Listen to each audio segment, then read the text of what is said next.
Hi, I'm Chris Roselli. Welcome to Western Window, the show made for you by the students at Western Washington University. In today's Western Window, we'll find out more what one Western alum is doing to help change the world. We'll chat with a man who creates incredible art pieces by merging nature and technology. We'll visit with Carnegie Foundation Professor of the Year, Rich Brown. And we'll have fun learning about the ocean at Shannon Point Marine Center. So stay with us as we explore our world through Western Window.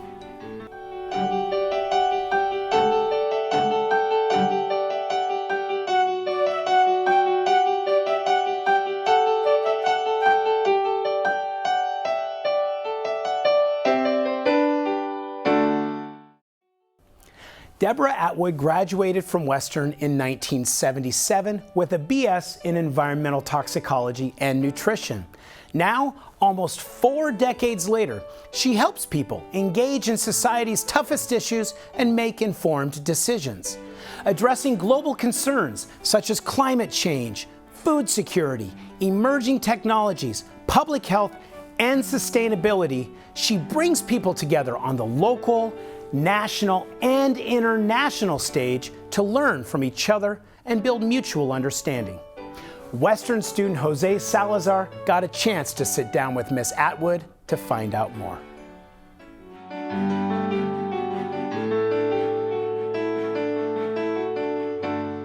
Hi, I'm Jose Salazar and I'm here with Deborah Atwood. Welcome. So you are an alumni of the Huxley College of the Environment here. Can you tell us about your experience? Yes, I was one of the early attendees of Huxley, and I chose Huxley because I started out at the University of Washington and I kept wanting to engage on ecology issues, environmental issues that were interrelated. I just didn't want to study one thing, fish. I wanted to study how fish were swimming in Puget Sound and affected by the rivers that were flowing into the Sound. And the University of Washington people said to me, there's only one school that's looking at things that way, and that's Huxley at Western. So I was strongly urged to go try it out. And now you work for, you're the executive director, like I said before, for Meridian's Agree. Can you talk a little bit more about what you guys do there, for those that don't know? The Meridian Institute is the home for the Agree initiative. Agree is what was set up through the vision of 9 foundations who got together and said, we want to set up a process, a time-limited process that examines how we're going to feed 2 billion people through the lens of U.S. policy. Not that the U.S. is going to feed 2 billion people, but what is our role in the world as it relates to feeding more people sustainably and nutritionally? And the idea was to bring very diverse interests together, 45 advisors, 4 co-chairs, and the idea would be to, can we bring diversity of interest in the room? Can we identify policy initiatives, and can we go execute to implement those policy initiatives? I know you've also talked about how your father sort of taught you to find solutions where both parties involved had to compromise in order for the best solution. What are some of the ways you have done that throughout your career that really stick out to you? I think I'll just start and stop with where I am now. And it's a really good example of when we finally listen to what people's interests really are and what they think really important, we can find consensus, because the humankind, we all value the same kinds of things in many ways. You know, we want our families to be healthy, we want enough resources so we can turn the heat on and feed ourselves and educate ourselves. And not everyone in the world has those opportunities, or even in this country. And at our first Agree meeting, we put out there the question, what keeps you up at night? You know, the very first question we asked the entire supply chain, from retail to large food manufacturing to very small, diverse ecosystem-based farming. And it was a small farmer who said, I have an immigration problem. I can't find help that's legal in the United States to work with me on my livestock operation. And the whole supply chain said, we didn't know that was your problem. We thought you were coming to throw Molotov cocktails at the big agriculture system. And instead, the individual spoke from the heart about trying to find people who are willing to work on farms and work that hard with animals and work. It's really hard work. And the answer is it's hard to find people. So there are jobs out there, lots of jobs if you want to work in agriculture, but they're not easy. And immigration is just one of the issues. It's woven throughout the supply chain. People that are graduating with PhD degrees in chemistry and physiology and plant genetics they're not from this country. Majority of them are actually, I've been told, are from China or from India, and they're not allowed to stay and work in this country. So the whole supply chain realized that we have an immigration problem, we have to treat people better, fair, with justice, and that our system needs reform. So that was an aha moment, where here we thought this individual was coming with a couple of strongly held positions on organic versus conventional agriculture, which he did have, but his underlying biggest problem was people. How can I have the capacity and the ability to have people? And everyone agreed we need to come together and find a pathway to citizenship, which is very controversial. And these weren't Republicans, Democrats, and independents. These were people coming together saying we need to find a way to rationalize and allow people to come to this country, get a fair wage, and be part of the system. This was Deborah Atwood. Thank you so much for joining us.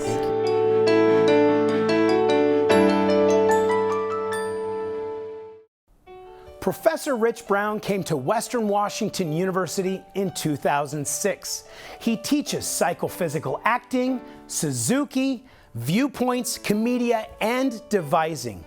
Given a Mayor's Arts Award in 2008, Western's prestigious Excellence in Teaching Award in 2010, the Kennedy Center's Outstanding Lead Deviser Director Award in 2012, and now he has been awarded the Carnegie Foundation's Professor of the Year for the state of Washington. Rich Brown is just one of the fabulous professors that can be found right here at Western.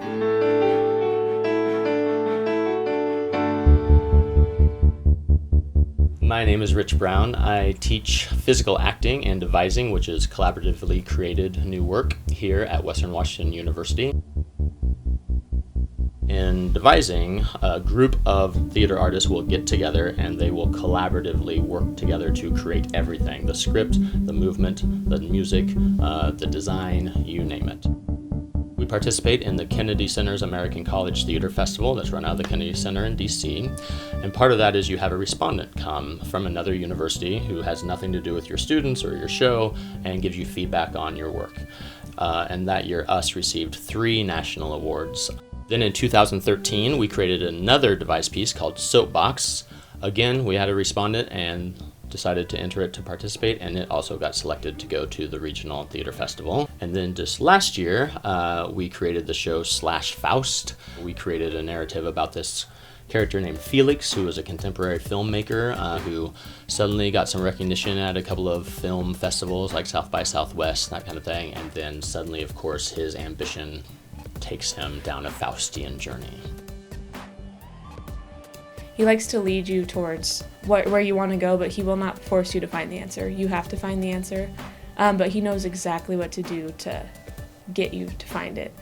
And something that I really love about Rich's work is that he's very much a proponent of trying and allowing yourself to go on whatever journey you're going on. It doesn't matter if one actor's doing everything a certain way and it may look like they're doing it perfectly. He's going like, follow yourself. You need to honor the things that are going on in your life so that you can make your own discoveries. He's just a delight to be around, and I'm really thankful that we get to have him here. The Carnegie Foundation every year recognizes 4 national professors of the year for the United States and possibly a state winner. First, it's completely humbling to win an award like this, to meet all these other professors of the year from different states when we're in DC, but really to think about how I was simply a representation of all the amazing teaching that happens at Western every day. Western as a whole does a really great job of giving you a little bit of everything to make you a more well-rounded individual. I've never seen so many people trying to work hard because, oh, that person's working hard, I want to be there for them. We've had students who have left Western and they've gone off and received MFAs from prestigious, amazing programs. We've had students who leave here and perform on Broadway. But what I tell my students all the time is, if you leave this acting class and your acting's a little better, great. But what we're really interested in is we're training our humanity. To watch students, the moment when they say, okay, I'm going to let this part of myself be seen, when they let down that next block, in a way, it's subversive. It's like a tiny, quiet revolution.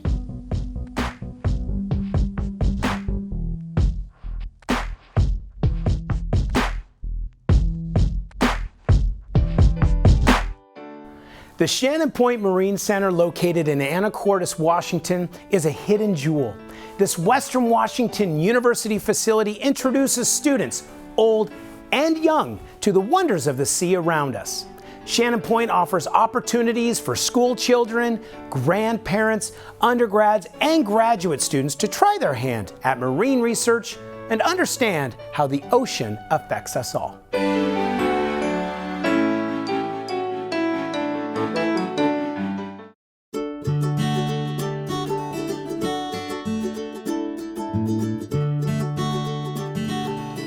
The Shannon Point Marine Center, located in Anacortes, Washington, about an hour south of Western's campus, is a one-of-a-kind research facility that involves students, marine biologists, and the community. Through their research, they teach everyone who comes through their doors just how much the ocean can affect our overall climate. That is ocean literacy, and that is the goal over at the Shannon Point Marine Center.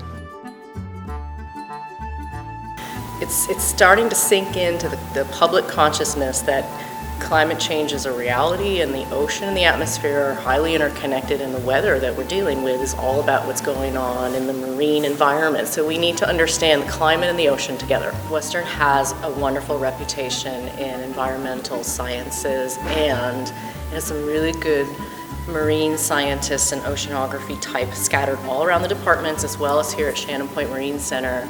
I was very attracted to the unique kinds of research that scientists do here and the opportunities for that work to integrate with undergraduate education in a university like Western that's not as big as some of the big research universities, but has just a real great niche for professors working closely with undergraduate students. I'm an oceanographer, so they're looking for someone like me. I think the place is a great place. It was formed by faculty in primarily the environmental sciences and biology departments. As long as those departments have existed, it's always been part of Western Washington University. Part of what we do is try to educate people at all different levels into how they might either participate in that kind of research or just to help them have a better understanding. Our big claim to fame is this integrated model of research and education, which I think has been really powerful. It's changed a lot of lives as people have passed through here. That's very true. Okay. Before you do it. Our grandparents' university down here at Shannon Point is all about marine life and marine biology and marine ecology. So we're doing a little bit of time in the beach, looking at marine life, where it lives, and then we'll talk about why things live where they live, what kind of habitats they live in. The students are getting to do a couple of different experiments to learn about marine life, but also learning about the process of doing science, because we're having them design some experiments and go through experiments step by step. And then also just a fun time for grandparents to spend with their grandkids. For decades, we have really closely integrated work with students of all kinds with our research. Of course, we have undergraduate program here all summer, so they're running around finishing up their experiments. We have graduate students here. We have visiting scientists that come through here. So there's a big education piece that's really integrated with the research that goes on. It's important that Western has a research vessel, and Western is recognized as being one of the leaders in the marine science research that's going on in Puget Sound, and frankly, we have researchers that work all over the world. That's important because as an undergraduate institution, and with our emphasis on getting undergraduate students with some hands-on experience in state-of-the-art equipment and research, the vessel is a platform at which we can get them to the places they need to be. When we have amazing climate change that's going on now with this very, very warm summer that we're having, we need to be able to get out and take advantage of those scientific opportunities that are there. The more we know about our world and our environment, the better it is for us, right? That's why we're doing it. One thing it does for people, if you bring them into a setting like this and say, we're going to do research together, it instantly builds their self-confidence. And so people think, oh, wow, maybe I could do that. Maybe I could be a scientist, or maybe I could go out and teach and share this kind of information with other people. And it touches all ages. The extended ed, seeing the kids light up, seeing a kid's face when they first see a starfish, and they start to make that connection with the environment. That's why I'm here. And Western Washington University, via its charge to help the state of Washington and our country be the ones who train the citizens, the next group of citizens to solve those problems, we will develop a good group of interdisciplinary scientists to do that. So we need interdisciplinary marine scientists who can think not just as scientists, but as civic-minded citizens who can think about how to come up with solutions like that and really work in their communities. And those are the challenges that I want to work on. The things going on at Shannon Point are the way that we can understand what's happening out in this gorgeous environment right now and what's likely to change about it in the future. What's it going to look like in 10 or 20 years? What are the most vulnerable parts of that ecosystem, and how could they personally influence it through their actions?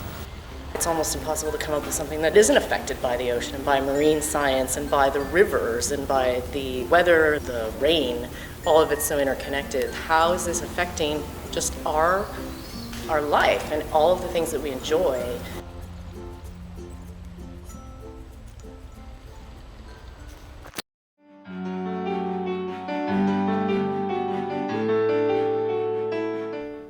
In the 1970s, Western alum Claude Service grew up on 40 acres near Deming, Washington. And as a child, he wandered the forested land near his home. Recently, a new permanent public artwork titled Nooksack Middle Fork has been added to Western Washington University's collection of public art.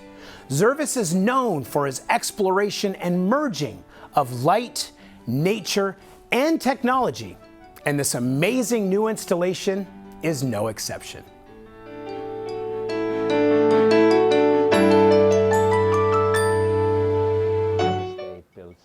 When the university builds a new building or renovates an old one, it stays funds, and 0.5% of those funds goes towards purchasing new work. If you're interested in art in the United States since the 1960s, you have the main players, many of the main players here on campus. And it is a terrific collection. It really is one of the very best collections in the United States. And it's a big, complicated process of selecting an artist for those kind of projects. And Claude Service was selected and came to campus, looked at different locations. Everybody agreed that the front lobby of the Performing Arts Center needed something. It so happened that when Claude installed his work, we had a kind of empty period in the gallery. I just spoke to Claude and asked him, can we do a simple exhibition, a few works of your art that gives people background for your new work in the Performing Arts Center. So when we had the dedication of the new work, we invited everybody to come over to the exhibition and had a little party here, and he told everyone about his work and about his art. I grew up east of Bellingham, close to Deming, and so I spent a lot of time as a kid by the Nooksack, and we used to go swimming in the South Fork all the time. And so I've made several pieces over the years that reference that river, and this one was about the Middle Fork, which is kind of the more mysterious fork of the three forks of the Nooksack. It's not very well visited or traveled, and it's a little more wild. The video is taken from an aerial platform. It took a fair amount of work to get the video. I had to go up there, I think it was about 8 or 9 times to get usable footage.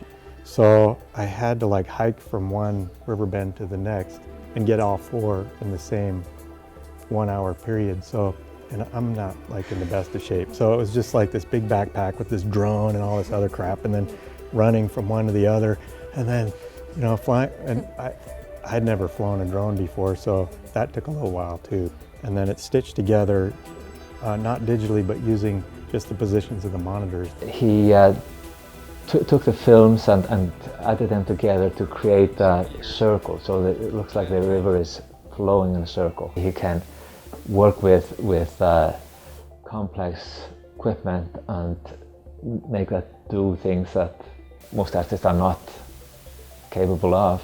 You know, he could have painted a painting on canvas of exactly the same scene, but that would not do what he is after, you know, to bring it to life and get the subtle effect of the water moving. When you look at it from distance, it just looks like a backlit photograph. It looks still, but when you walk closer to it, it starts to move. You start to become aware of subtle movement. You know, you see the water move, and it's a great moment when you discover that.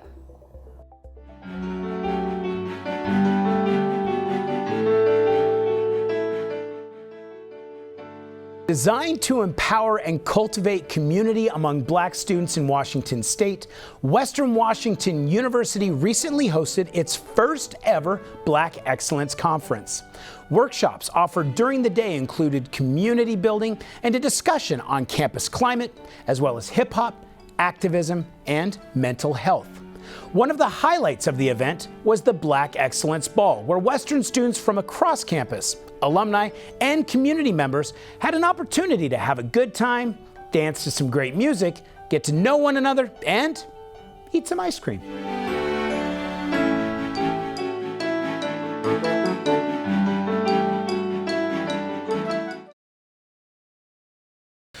Hi, my name is Samuel Nelson. I'm only half Black and I'm far from excellent, but nevertheless, I'm really excited to be here at WW's Black Excellence Dance. They're gonna have some bumpin' music, some dessert, and a photo booth. It's gonna be epic. Let's check it out.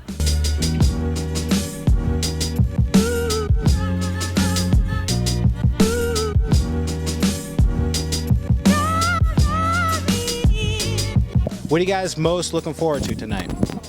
Well, to tell you the truth, I'm just looking for everyone to have fun and have a good time, you know, because I just came here from New Orleans, so it's kind of different atmosphere for me, you know, and I'm just looking to have fun.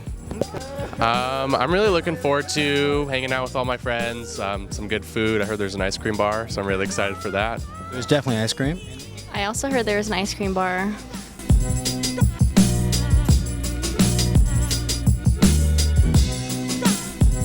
Last question to you from New Orleans. What's been like the biggest thing to shock you about the Pacific Northwest? Is there anything about the Pacific Northwest that makes you go, oh my gosh, this is like totally different, this is weird to adjust to? Well, the water is beautiful, man. And the humidity, there's no humidity, so I can come outside and, you know, don't feel like someone's on my back all the time, you know. It's just nice weather, man. I like it.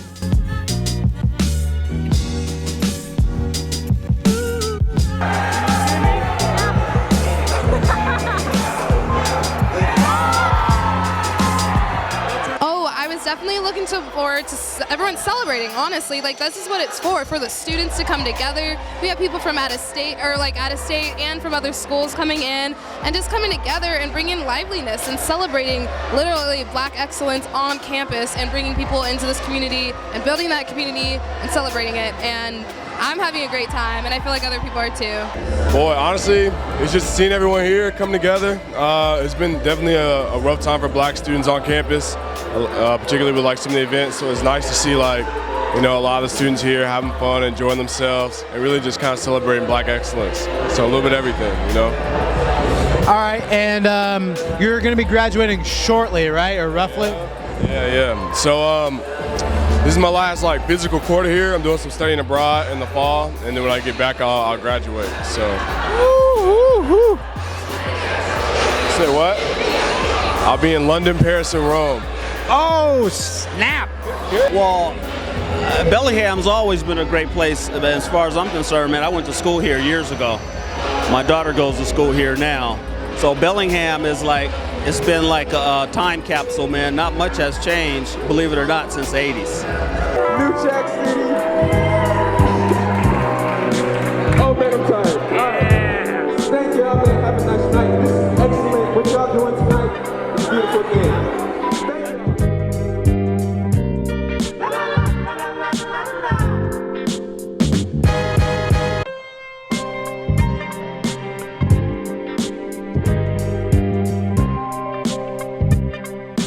It was a slow start, to say the least, but it's funny, once people hit the dance floor, it's like everyone. It's like, okay.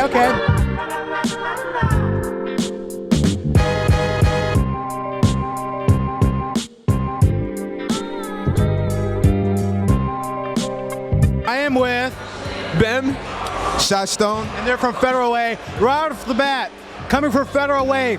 I should explain their musical talents tonight. And right off the bat, what has been your first impressions of Bellingham?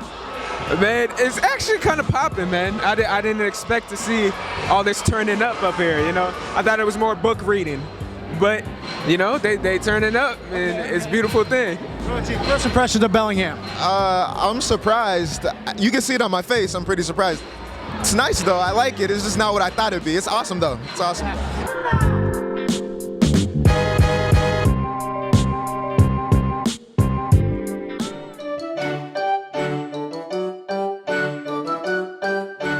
Well, that's it for this episode of Western Window. Thanks for joining us, and we'll see you next time as we explore our world at and around Western Washington University. Western Window is proud to partner with the following student publications. Clipson Magazine is published twice each quarter and includes features, multimedia, and issues that affect lives across the greater Bellingham area. You can find it online at clipsonmagazine.com. The Western Front is the official newspaper of Western Washington University, published by the Student Publications Council and funded by your advertising dollars. The Western Front. Get it first, get it right at westernfrontonline.net. The Planet is Western Washington University's award-winning quarterly environmental publication and the only undergraduate environmental magazine in the United States. Explore The Planet online at planet.wwu.edu.